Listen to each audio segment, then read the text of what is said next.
Final batean, normalean, gauza gutxi gertatzen dira, eta adibide argiena 2021 bateko finala daukagu, baina hala ere, badago datu bat, esperantza ematen diguna, eta ona dena Realarentzat, Markel. Bai, eta Mataratzoren Real honetan ikusi balduin badugu, zein nolako bilakara izan duan, argi eta garbi ikusiko dugu identitate zeina, beste bat izan dela ez, vertikaltasuna, joko zuzena, eta nik uste, eta datua ointxe ikusiko dugu, baina pentsatzen duguna, baino gehiago, iristen da Reala aurkariaren areara. Bai, datua kasu honetan positiboa da, eta Samu Valkarzel gure lagunak atera zuen bestean, Realak jada 2025-2026 denboraldian, aurreko denboraldie osoetan baino, aukera argi gehiago sortu ditu. 81 aukera argi.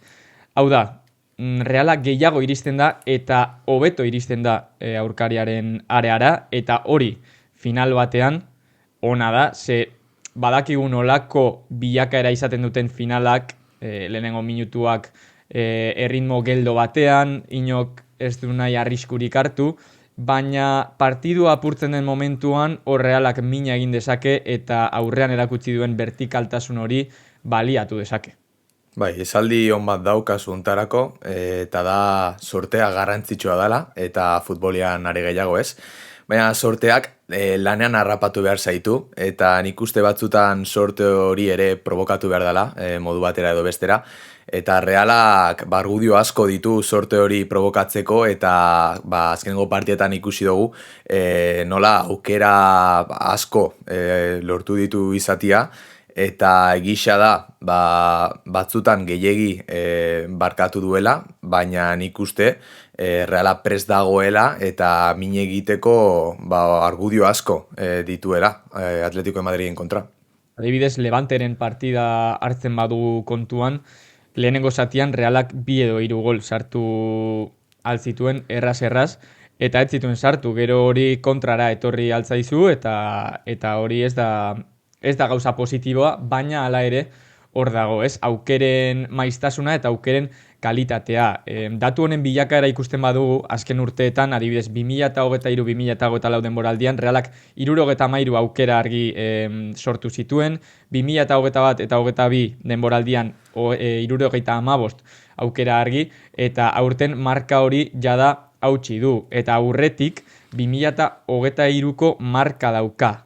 103 aukera argi sortu zituen Championsera sailkatu zen urtean, eta ez da erraza izango geratzen diren 9 partiduetan marka hori gainditzea, baina hala ere hor dago, ez? Erronka marka hori gainditzeko. Bai, eta segurazki 9 partida hauek ikusita ez dela horren besteko distantzia, ez? Ligako sailkapenera joan behar, besterik ez dugu joan behar ikusteko, lehenengo 4 sailkatuen atzetik gol gehien sartu dituen taldea Reala izan dela, ez? Barça, Real Madrid, Villarreal, Atletico de Madrid ere, baina bosgarrena Reala da, eta honek erakusten digu nola gakua agian ez dela aurrian, ez dagoela aurrian, baizik eta atzian, ez? Ze gol bateko gola beraz aldaketa aldaera horri du Realak, hortaz badakigu aurrean min handia egiten duan taldia dela, eta batez ere bai Oyarzabalen, bai Guedes bezalako jokalarien momentu gozo hau ikusita.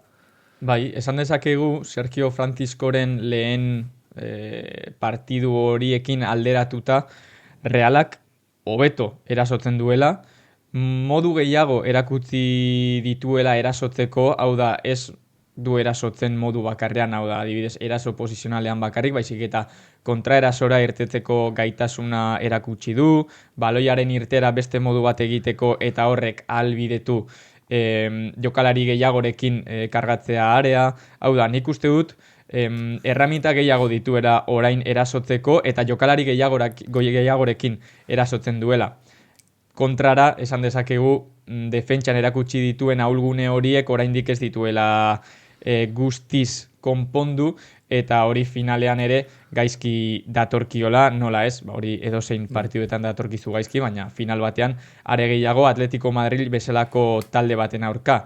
Baina bueno, nik uste dut datu positiboarekin geratu behar garela, ze pixka bat promedio bat aterata, Realak 2,7 aukera argi sortzen ditu partidu batean, eta horrek final batean nik uste dut desberdintasun bat markatu dezakeela, eta aukera argi horietako bat sartzen baduzu, nor daki. Nor daki aurrian lan ona egiten baduzu eta atzean ere, badirudi emaitza alde etorriko dela, ez? Nik uste,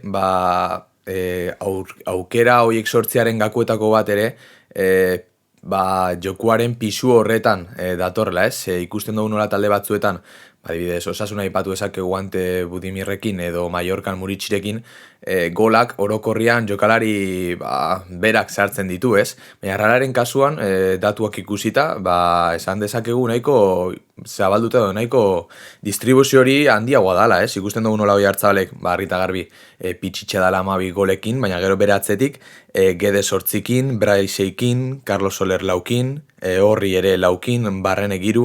Hau da, jokalari askok lortzen dituzte goleko aukera horiek, eta asistentzian berdin, Gedes 4ekin, gero Barrene eta Oiartzabal 3ekin. Hau da, erasoerako argudio edo pixua ez du jokalari bakar batek izaten, naiz eta Oiartzabal adibidez 9. postu horretan zutabe izan, baina horrek ere albidetzen du Realari aukera bat baino gehiago izatia aurkaren areara iristeko eta benetan goleko aukera hori sortzeko.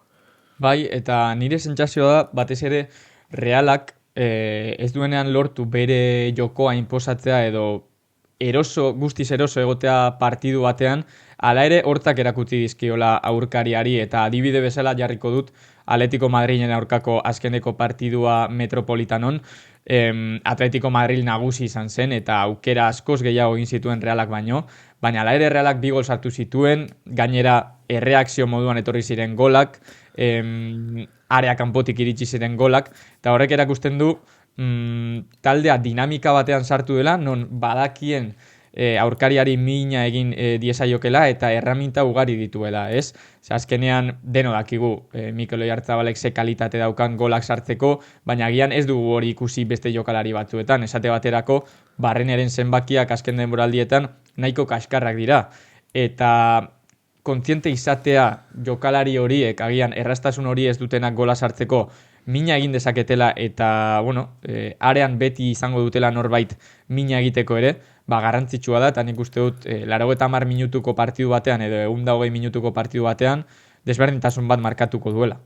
Eta nik uste partida bat edo pare bat partida jartzekotan, finaleko testu ingurua edo behintzat aurkareri begira Villarrealeko partida ikusi behar dutela behin eta berriro Realeko jokalariek, ez? Egia da testu ingura edo partiduaren ezaugarriak nahiko berdinak direla Villarrealeko partidarekin alderatuz, segurazki final elektriko bat izan dezakegu aurrian, hortaz Realak burua hotz mantendu beharko du, odola hotz, eta kasu horretan egisa da Atletico Madrileko bezalako talde handi batek jokalari oso onak dituela aurrian, eta batzuetan hobeto dala baloiarekin defendatzea eta agian partida edo partidaren erritmoa moteltzia eta ez horren besteko joan etorriko partida jartzia aurrian. Kontziente izan ere momentu asko egongo direla baloia ez duzula oinean izango, Atletico Madrilen aurka oso zaila da baloia kontrolatzea eta egoera guztia kontrolatzea, ez? Eta kuriosoa da, baina begira 2021ko finalean nola heldu zen Realaren gola edo goleko jokaldi hori, ez? Merinok baloi luze bat portu espaziora vertikaltasuna bilatuz, pixka bat Mataratzoren esentzia hori errepikatuz edo orain ikusi dezakeguna pixka bat erreflejatuz, eta kuriosoa da, baina hori izan daiteke pixka bat gakoa, ez? Gedes bezalako jokalariek duten grin hori espaziora joateko izan daiteke benetan aukerak ekarri ditzakena eta batez ere aukera garbiak orain arte moduan. Ikusten dugun argi eta garbi da, Realak baduela gaitasuna Atletico de Madrilen mina itxeko, hortaz eraginkortasunak markatuko du Realaren emaitza, baina ikusten dugu benetan mine egiteko eta nik uste pisutsuak diren argudioak dituela Realak final hori etxera eramateko edo behintzat lehiatzeko dala garrantzitsuena. Hori da, eraginkortasun horrek garaipenera eramaten gaituen.